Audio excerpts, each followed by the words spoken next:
So then, welcome back to the Warnerton Speedway and the European Late Model Series. And what about this? Betwixt two of the championship leaders at the moment, Jean Vasseur to my right and Gary Ellis to my left. Let's see what they do next. And as we see Winston Graham in the engine compartment of his car, the previous races have caused some discussion and some dispute. So to read us the rules of the road, here's Roland van der Meersch. There seems to be a difference of interpretation about the white line and etc.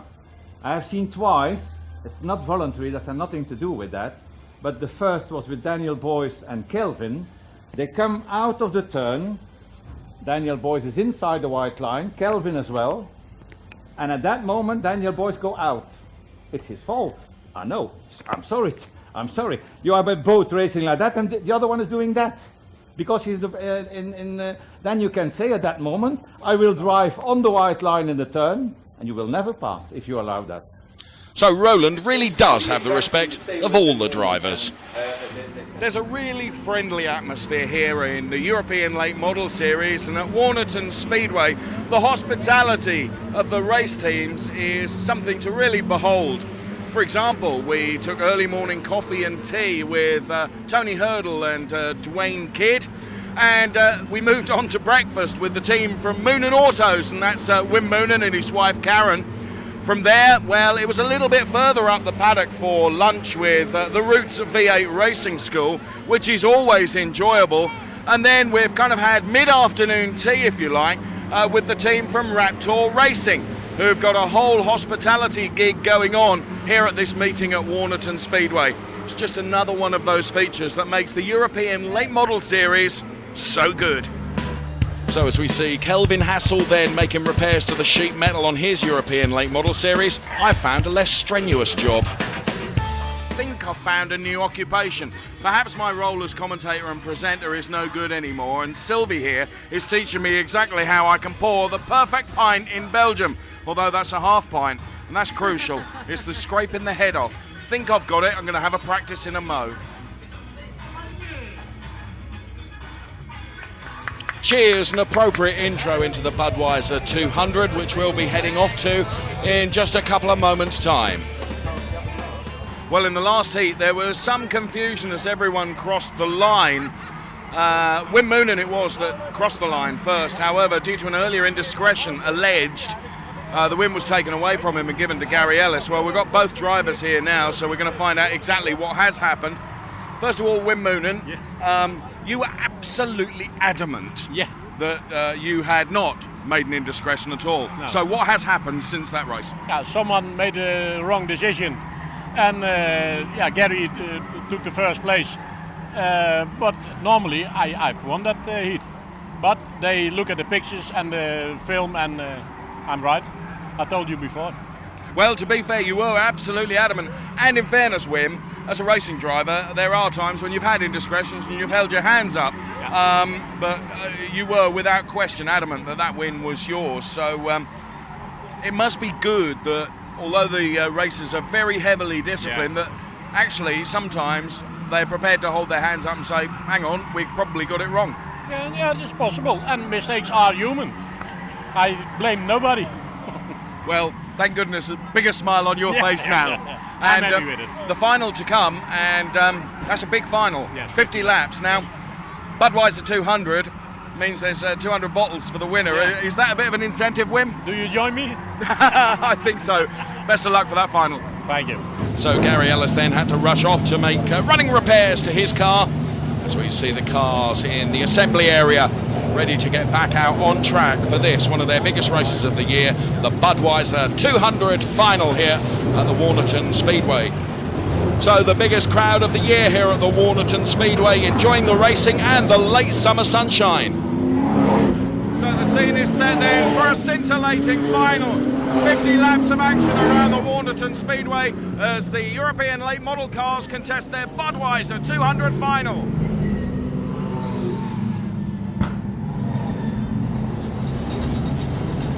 And there we can see just some of the crowd assembled and ready for the green, and that's what we get as the cars are away and racing. Bertrand Zor in car number 71 leads them away in this marathon duel. around this banked circuit. So it is Bertrand Zor in car number 71 that leads. It's Glenn Burtonshaw in car number 4 is currently second. Third is Eric Schmidt. Fourth is Tony Hurdle. Then we see the big guns right at the back of the pack there. But Bertrand Zor it is that leads them away in the blue and red car with Glenn Burtonshaw, the circuit legend racer in car number 4, and he's taken to this like a duck to water. He's had a brilliant first race meeting, first baptism of fire of these big V8s, and has coped with it supremely well. So the 1, 2, 3, 4 then is Bertrand Zor. Then we see Glenn Burtonshaw. Then it's Tony Hurdle in car number 98. Then it's Eric Schmidt in the all-red number 5 car. Again, Tony Hurdle's car looking a little bit loose out of that turn 4. So Bertrand Zor it is that leads the way. Now Bertrand Zor, we've seen him really come on as the season has developed here. Bertrand Zor has been picking up some very, very handy places. And he is leading this big Budweiser 200 final, or is he? As Glenn Burtonshaw has the inside line now, Bertrand Zor has to stay outside. It's the white line rule that we heard explained by race director Roland van der Meers earlier on today. So Glenn Burtonshaw in car number 4, and Glenn's performance shows that the Roots Racing hire cars, of which car number 4 is one of those, they are really truly competitive. Xavier van der Meers now in car number 19. Xavier van der Meers looking for a good show in this Budweiser 200 final. Then we see Gary Ellis, Kelvin Hassel in there as well. We saw him repairing the sheet on his car earlier on in the programme. Battle going on with him and Gary at the moment. Gary Ellis gets the better of that in car number 95. Bertrand Zor, then Xavier van der Meers, then Gary Ellis already. Those are on terms with the placemen already in this 50-lap frantic final around the 3/8 mile Warnerton Speedway. So we alluded in last week's programme to how much engineering knowledge Gary Ellis has and how that helps his racing, and undoubtedly he knows just how to drive these cars, and he knows every nut and bolt on the 95 machine and many of the nuts and bolts on many of the other machines as well. So at the moment then, Xavier van der Meers has the better of him then in car number 19. Of course, as we head towards the championship table, it is Xavier van der Meers, Gary Ellis and Jean Vasseur that have kind of been battling the top 3 of that table virtually the entire season as we reach the closing stages of the season. Just a couple or 3 race meetings to come after this. Moon and the Flying Dutchman in car number 73. See Vincent LeHook there in the all-orange number 66 car. Another driver that's really developed over the course of the season. Jos Janssen in treble 2. Jos Janssen is another member of the Raptor racing team. The 2 most prolific members of that, Kurt Richarlin and Anton Jonassen, but Jos Janssen in treble 2. Very much part of that team as well. So battle here between Vincent LeHock and Xavier van der Meers. And into shot now, Kelvin Hassel, then we see Jean Vasseur as well. There's Tony Hurdle in car number 99, sponsored by Affinity Nutrition. That car's still looking a little bit loose on the back end there. As we see him just a little bit sideways out of that corner, is with Eric Schmidt right now. That's car number 98. And again, illustration of how loose that car is back end wise. Now, I'm no racing mechanic, but that cannot be right. They've developed these cars over the course of the season. There's just one little element there that probably needs a change. So, Tony Hurdle in car number 98, Xavier van der Meers there, right behind Eric Schmidt. And Eric Schmidt trying to get on terms with Tony Hurdle. And they really have done a brilliant job of bringing these former ASCAR cars right up to speed. Really competitive now, as we can see. Eric Schmidt, then Vincent LeHock in there as well. And Tony driving a brilliant race inside the white line. It's crucial, of course, we've had the rod of iron wrapped across our knuckles telling us how to drive with that white line. Eric Schmidt on the outside and Tony Hurdle in the inside. Xavier van der Meers in there, Gary Ellis in there as well now too. 98, next time you have a black cross. So still they keep racing around, and Tony Hurdle has got that baying pack behind him, but not one of them can get past at the moment. And Eric Schmidt is trying very, very hard. Again, a little bit sideways out. Xavier van der Meers looking for any mistake. Oh, and very sideways and into a spin. Yellow. Well, that was almost inevitable, wasn't it? We've been saying for lap after lap after lap, that car's a little bit loose back end, and Tony doing his level best to keep hold of it and control it. He'll be sent right to the back of the grid right now, and we'll have to re-grid those cars and get them all back into their proper placings. Now, huge crowd here, as I mentioned. Of course, this Warnerton Speedway is only an hour from Calais, therefore it attracts not only UK drivers but UK spectators as well. Actually easier probably to get to here than it is some of the tracks in the UK. So great to see everyone here. And the drivers, of course, love racing on what's a big 3/8 mile oval, banked as well. Bangers are also playing a part of this meeting, which part explains the enormity of the crowd. And there, an illustration of just how big this crowd is. Every seat taken in the main grandstand. Great to see. So the cars come through. Of course, Roland van der Meers is able to speak to each and every one of them as we see Winston Graham go through. Now, that car isn't actually black. It's very dark blue. Made a check of that in the paddock because I was going to say we're really dominated by black cars with all of the Raptor racing cars and Kelvin Hassel as well. But his car is Winston Graham from Greenford in Middlesex. That car is actually very, very dark blue. So that dispels my belief almost that many of the cars racing here are black. That isn't necessarily the case. Okay, so the cars then, under instruction from our race director Roland van der Meers, will be brought back into their rightful places to get a restart for this Budweiser 200 final. And we're going to be back with that after this break next on Motors TV.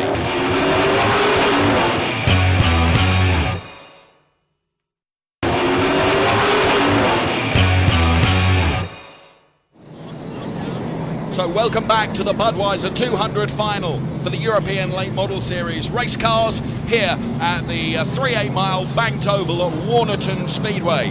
The cars being led away by Glenn Burtonshaw. And look at that, the championship pretenders right at the top there. Xavier van der Meers and Gary Ellis, although Gary Ellis almost seems to get a run there by easing off quite deliberately. But they're going to be led away by Glenn Burtonshaw and Vincent LeHook, with Xavier van der Meers and Gary Ellis there in the blue and yellow cars, currently occupying third and fourth places as Gary Ellis goes through into second right now and gets alongside Vincent LeHook in car number 66. Jean Vasseur battling behind the two Raptor racing cars back there in sixth place at the moment, but it's Gary Ellis then who it is that goes into the lead for this Budweiser 200 final. Car number 95, Gary Ellis then. And then we see Vincent LeHook second and Glenn Burtonshaw currently third, although he's under pressure now from Xavier van der Meers in car number 19. A mechanical problem there from Glenn Burtonshaw. He really slowed up there.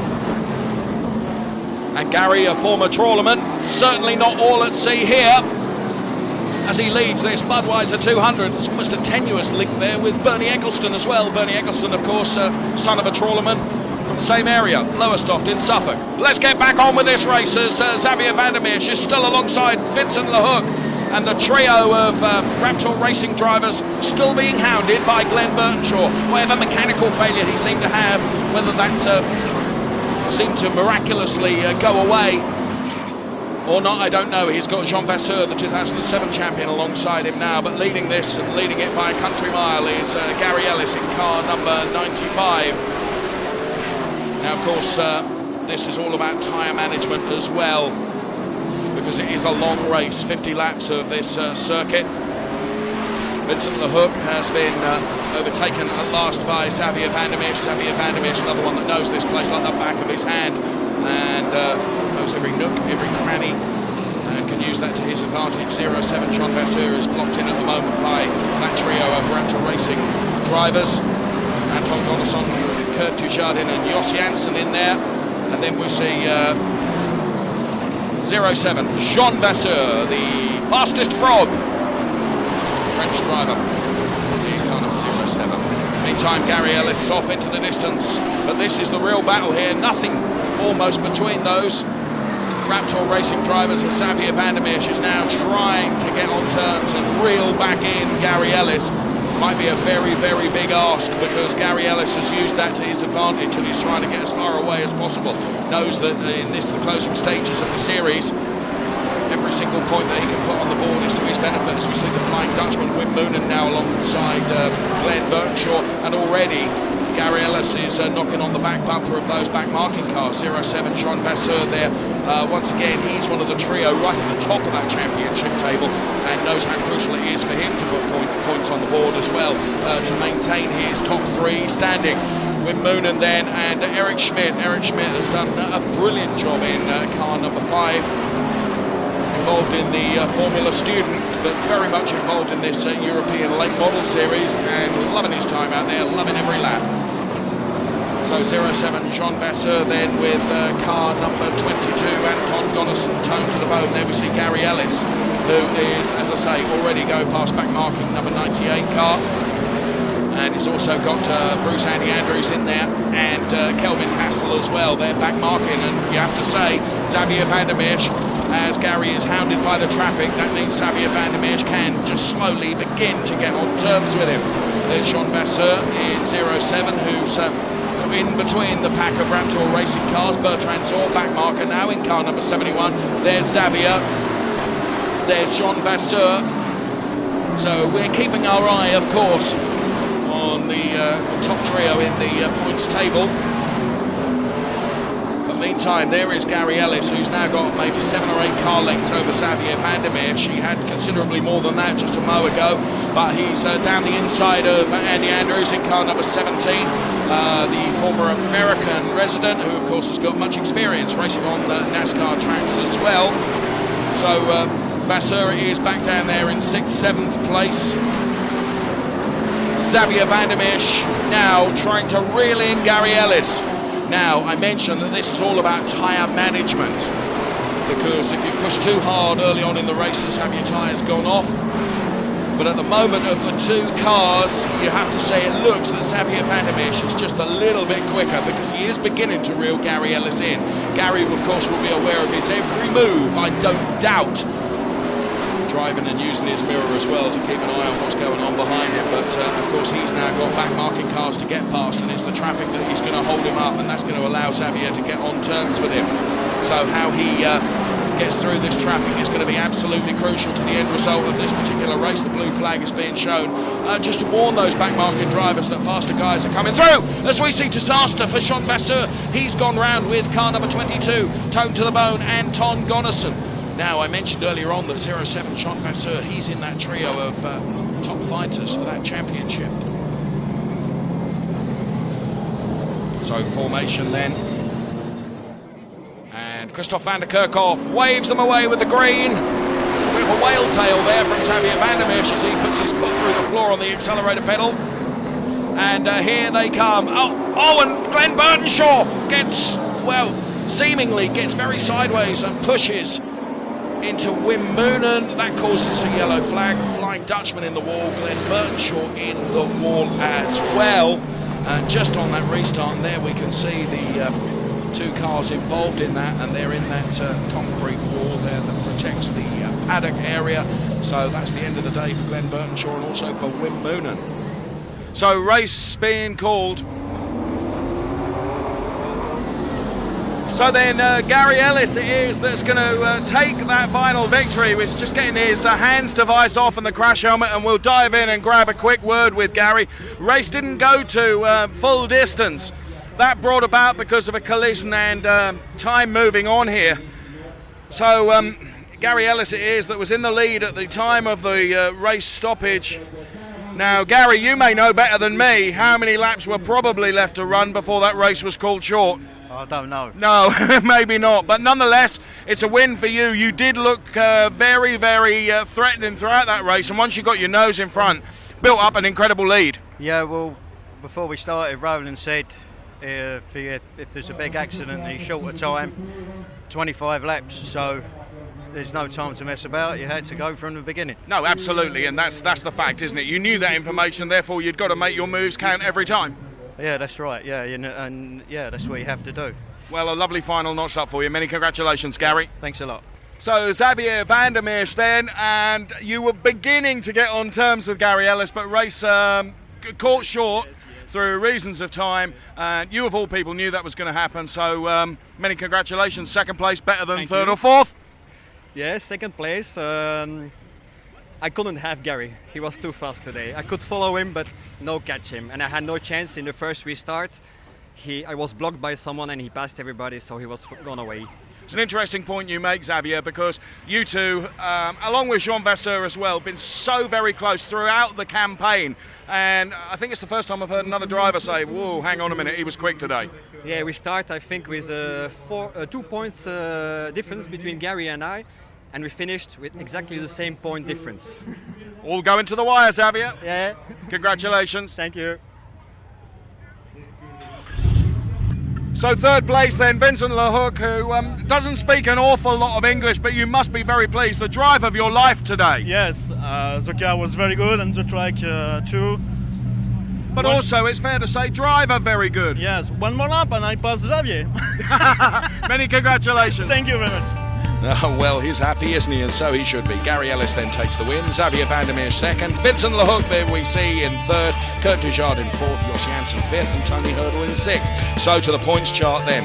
Leading the way by just a few points is Gary Ellis. Then a tie in second place with Xavier Vandermeer and Jean Vasseur, both on 1,884 points each.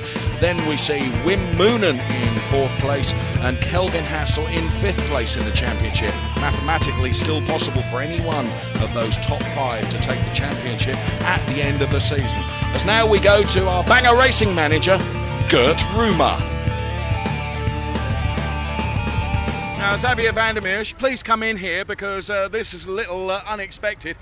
My dear friend here, the Banger Racing manager, has put together this incredible trophy, and this has been awarded to the European late model driver with the least hair. No, sorry, the most entertaining European late model driver.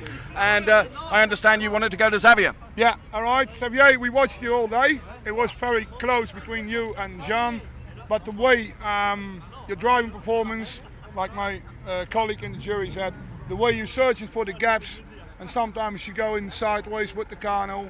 I think we enjoyed it very much, and I think the crowd will love it as well. I think that's the way are you entertaining a crowd. It's not always about racing. I think this is more an entertaining business than a sports business, but that's my opinion. So I want to present you this trophy. Congratulations. So well done to Xavier Vandermeer, who's renowned, of course, for showboating around the track, and that showboating has really paid off for Xavier today. Thanks to Gert Rumer, and look at the size of that trophy that Vincent Lehouk holds. More info on this series at latemodel.eu. Well, the on-track trophy presentation continues here for the first, second and third. It's been another riveting day here at the Warnerton Auto Speedway for the European Late Model Series, and you know what? That championship, well, just a handful of points remain still between the top three. It's going to go all the way to the wire. Yes, do check it out at latemodel.eu, and while you're there, why don't you think about actually coming to see the final showdown live at the Warnerton Speedway? It all takes place on the 11th of October.